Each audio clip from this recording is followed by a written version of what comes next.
Here he is. Let's see if he's back. You know that was there. He's still buffering. He's still buffering like his team. He's buffering, bro. You know what I mean? Can you hear us? Buffering crazy, man. I can hear the man then, but the performance of my internet connection is just like Tottenham right now. You go ahead. It really is like this connection is not connecting like Spurs' chemistry in a team. Problems, innit? It's problems. I told you, man, last week I deposited 3 points in the bank. You, man, are the fools because the banks aren't open on Sunday. So you should have known from there. I was lying because we're absolutely poor right now, man. We're poor. Like it's just a mess all over the place. Where to start? The defense. Do you know what? Dr. Tottenham just delivered. Dr. Tottenham just delivered, man. Ipswich hadn't won a game all season, same as Crystal Palace, but what can you say? Like, they're gonna beat Tottenham when you haven't won a game all year. Go to Tottenham and we're gonna give you 3 points. We signed Dragusin to replace Dyer. I couldn't tell you any difference between Dyer and Dragusin. They're both poor in their defensive positioning. Both absolutely can't defend, and they always get caught out when we tend to build out from the back. Dragusin's just like the defensive problems for me aren't just on the players. I do have to look at the manager. Ange hasn't improved any players individually with regards to defensive. When you look at it defensively, we're really bad marking wise. Some of the goals we concede are far too easily and they're just avoidable. They're simple goals where players are getting it to the byline, cutting it back across, and they're just finding their ways through. For the first goal, we had 7 players in the box. They had 3. But somehow, some way, their striker managed to find space to overhead kick it. It's just problems. There's problems all over the pitch. And one of the other stats that's more worrying than anything is this point 2 years ago, or maybe 3, I don't know the exact thing. Nuno had 16 points, 10 games in. He was sacked. Sorry, 15 points, 10 games in. He was sacked. Andrew's now 1 point worse off him. And he looks very comfortable in a job. I'm not here to say that I'm Ange out because the way that I look at it is he's brought in these players, he's brought in the team. You have to give him the time to change it around. But ultimately, he's not doing enough right now. He's not doing enough. At least he's a man. The one thing that I'll give it to him, he's not like Ten Hag. He's not going to come out here in a press conference and share lies he admits that he's the man that needs to change this. The inconsistencies lies with him. So Ange needs to pattern up. He needs to find something different.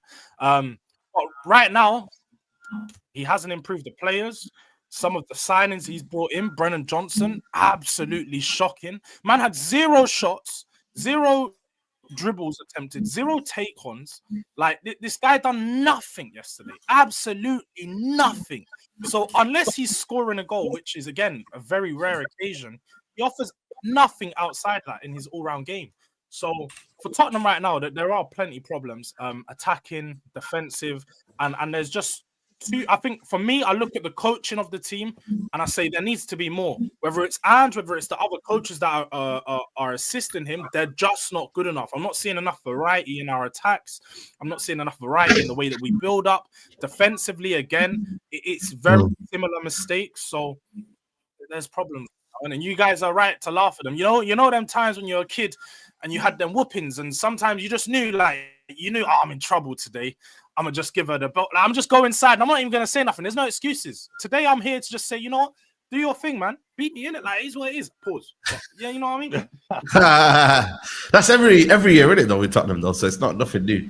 But you know what's funny? Perfect opportunity, George. You know what I'm saying? Say, before you come in, perfect opportunity, George, for you, man, to be sitting pretty in third. You know what I mean? Going into the international break. We would have had shameless George today.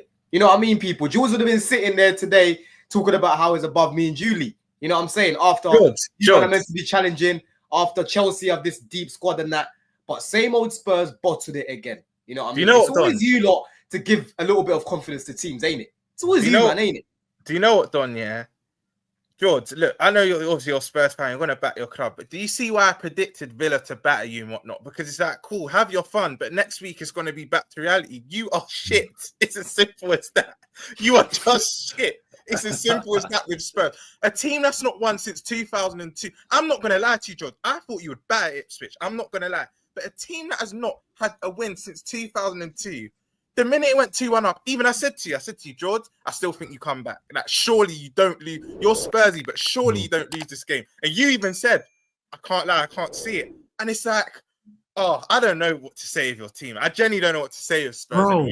You know, I tweeted this. If you're a parent and you've got kids, if you make them support Spurs, the love's not there. Something's not right there. Genuinely, something's not right there. You're literally setting them up to be bullied. Honestly, your club is a joke. It's actually a joke. Yeah, it sums them up that they slap up Aston Villa and then go and lose to Ipswich. That sums them up. That's Tottenham. That's Tottenham in my That's Tottenham in my entire life.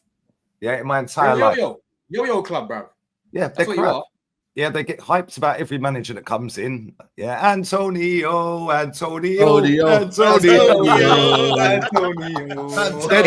Then they sit there and let their owner take the piss out of them in an AGM. They're saying, well, I must say, you've got your Tottenham back the day after you got knocked out to Fulham in the second round of the League Cup. Yeah, and everyone stood up and clapped. Oh, thank you, Daniel Levy. Yeah, you lot are shit. You'll always be shit until you change your fans. Yeah, mentality. Yeah, at the end of the day, yeah, you man were outside the ground protesting with a B-Tech Ed Sheeran with a banjo, bro.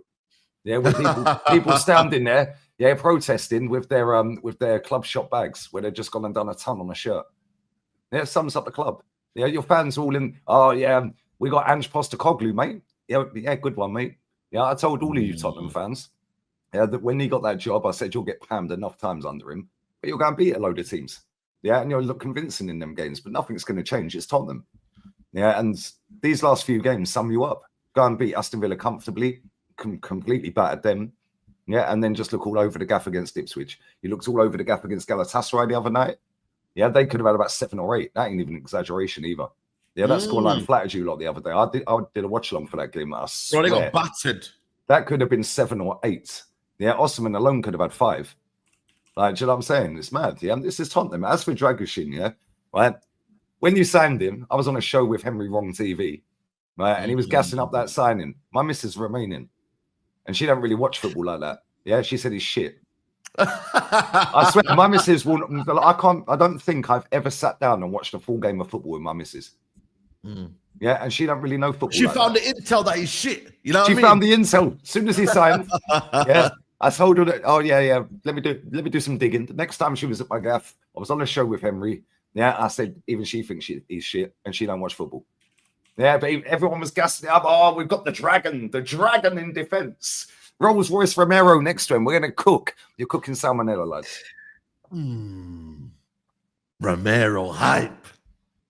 Been telling people about my man. Is there people here what's saying? Like, what were we saying, Jules? Talk to us. Yeah, I can't lie. That's another player that I've called out, yeah? That's another player that I've had to call out because, like you guys said, man, Rolls Royce Romero was the nickname that I was given to him. But ultimately, what we've seen this season is this guy, he's like I said, he's not even a Range Rover because man breaks down every fucking week. Like, he's not reliable. He's not reliable. I look at this guy and say World Cup winner, but when he's at Spurs, he's far off it. Man can't even lead our back line.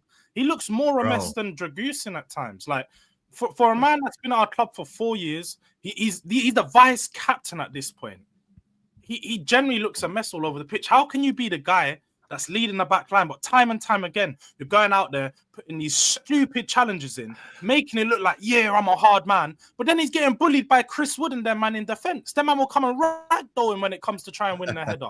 I don't get it. I don't get, honestly, like it's pretty easy to sum up, though. It's pretty easy to sum up, Jules.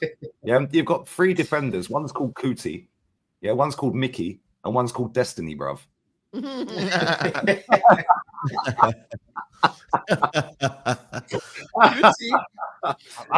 fair, though, the one thing I will say, yeah, defensively, your club's the shambles. Some of these players could need to be doing better. I think the system's the issue, man. Bro, let me tell you something. Did you see my man after the interview? Why has he always got his head down, bro? Like, raise your head, my guy, Ange. Yeah? Because it's all good and well playing the, all right, mate. All right, all of this, yeah. I'm trying to be this nice guy. But when he loses, have you seen him? He's a bit of a sore loser, man. Yeah. Bro, You can't even look at the cameras. You can't even look at the cameras, bro. He does Look at that the really camera, sad, man. somber voice as well. It's like, yeah, mate. Yeah, bro. This is you, my guy.